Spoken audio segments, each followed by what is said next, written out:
Hello, class. I couldn't find a video that I liked on future value and present value, so I decided to go ahead and just make one myself.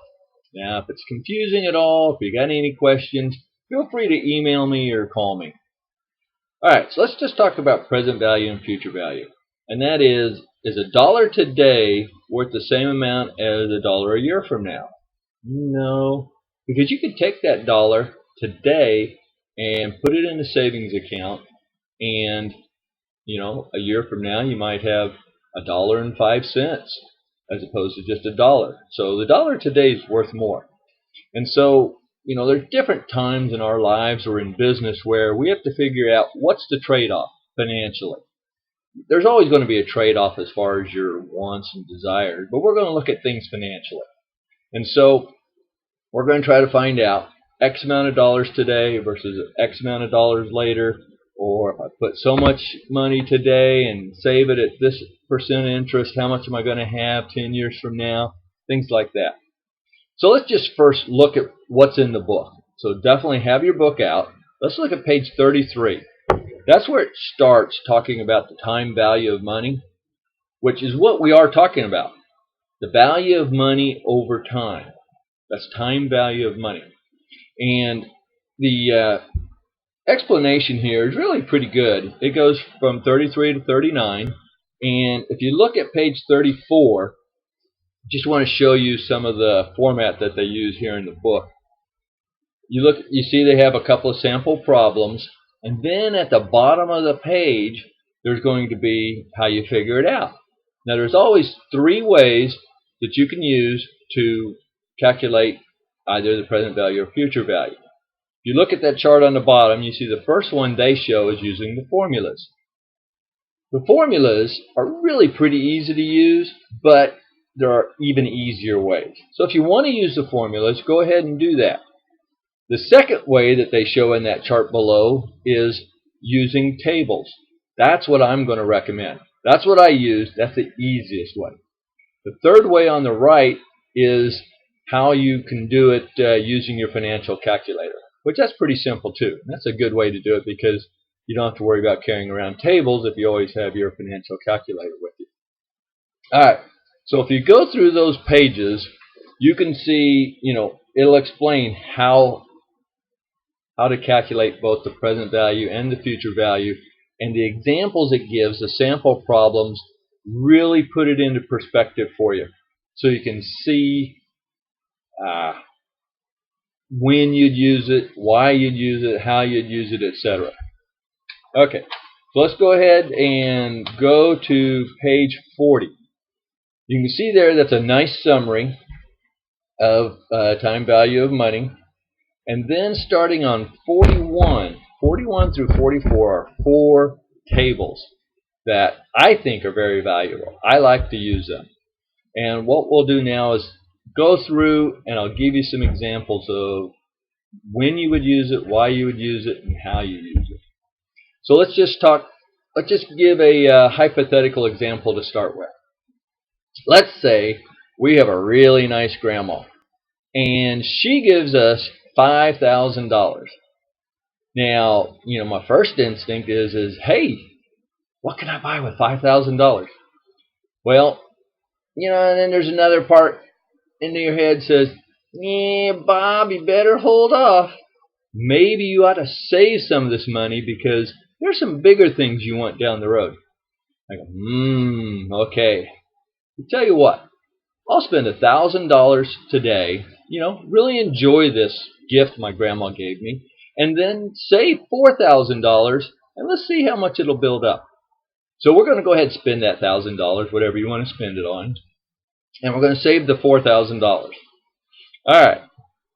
So if you think about it, interest rates aren't real good right now. In fact, they're historically low, and that's good if you're borrowing, but if you're saving, that's not very good. It makes it really tough. But let's just go ahead and assume we're in more typical economic era. Let's just say we'll get 5% interest on our savings. So let's say 5%. And then we'll say, okay, I've got this $4,000. How much will I have at the end of 5 years? 5% interest for $4,000.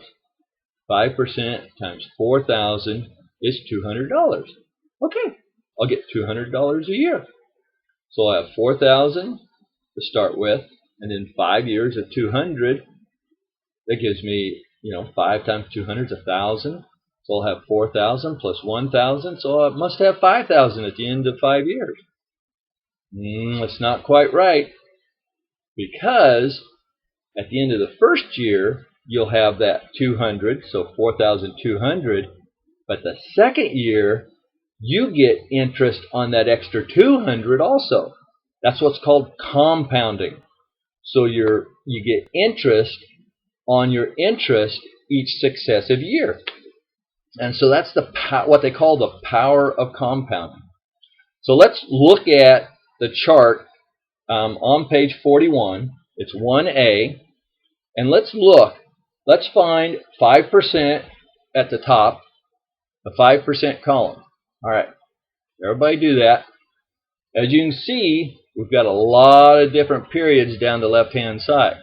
Now, since 5% is the annual interest, each of these periods is a year. So let's go 5%, 5 years. And the number we get is 1.276. Let's take that 1.276 and multiply it times our 4,000. All right. Everybody get your calculators. Multiply it out. 4,000 times 1.276. You'll get $5,104. That's more than the $5,000 we initially thought we were going to get. So that $104 extra is the power of compounding. We got interest on top of our interest. So the future value of $4,000 at 5% for 5 years is $5,104. Okay, let's say, I like that. I'm going to go ahead. I wonder how much it's going to be at the end of 20 years. So let's go ahead and look on our chart again. That same 4% column, or we're in the 5%. Same 5% column. Let's go down to 20 years. And I got 2.653. Everybody see that? 5% down. Match it up with 20 years on the left column. We get 2.653. So go ahead and multiply that out. Hopefully, you're going to get $10,612. So if you just take that $4,000, set it aside, just forget about it, let it accumulate interest for 20 years, you'll have more than 2.5 times your original amount. So instead of the $4,000, you've got $10,612. Again, that's the power of compounding. So the 10,612 is the future value of our $4,000 at 5% for 20 years. Okay, let's go ahead and jump to, tell you what, let's just leave it here. Let's just stay with chart 1A. Alright, now I'm going to throw a little kink into it. Let's say you have a bank that pays, again, the 5%. And tell you what, let's change it to 4% or 8%. Let's go 8%. That'll make it easier for me to explain. Alright, so let's just say it pays 8%. And the way we figured it out before, that's what we call compounding annually. So we figured it up at the end of each year, and they've paid us the interest they owed us. Now let's say there's another bank down the road that says they compound quarterly. What that means is, at the end of the quarter, they'll figure up how much interest you've earned and pay you 1/4 of a full year's worth of interest. So let's see, 8%, 1/4 of that is 2%. So for the first quarter, they'll pay you 2%. Now, the second quarter, you're going to be earning interest on your original amount and that little bit of extra interest you already got. And so if you compound it quarterly, that's better than compounding annually. Some even compound monthly or compound daily. The more often it compounds, the better off you are as a saver. So let's go ahead and take an example. Let's go with $3,000 this time. All right, so $3,000, we get 8% interest, and they're going to compound it quarterly. And we want to know how much we'll have at the end of 5 years. So what we want to do is, let's see, we got the 3,000 compounding quarterly, 8%. That means we've got to divide it into 4, so it's 2% each quarter. How many quarters are in 5 years? Well, there's 4 in each year. 5 years, 5 times 4 is 20. So now we have 20 periods at 2%. So let's look at it. 20 periods, let's go 2%, 20 periods, you've got 1.486. So let's multiply that out. You should get 4,458. Now, what would it have been if we just kept it compounding annually? You're right. We'll look at 8% for 5 years. So let's look at that. 8%, 5 years is 1.469. So let's multiply that out. 1.469 times 3,000. We get $4,407. So it's $51 difference. That's an extra $51 you got just because your bank compounded quarterly versus annually. Yeah, some of you get, $50. What's that matter? Well, tell you what, I'd like a free $50. And so I'm going to do whatever's best financially for me. And if I'm a saver, that means compounding more often. Okay. Hopefully that makes sense. That's what we've been talking about has been the future value of a set amount of money. As you can see on the chart, it says at the top, future value of $1 after a given number of years.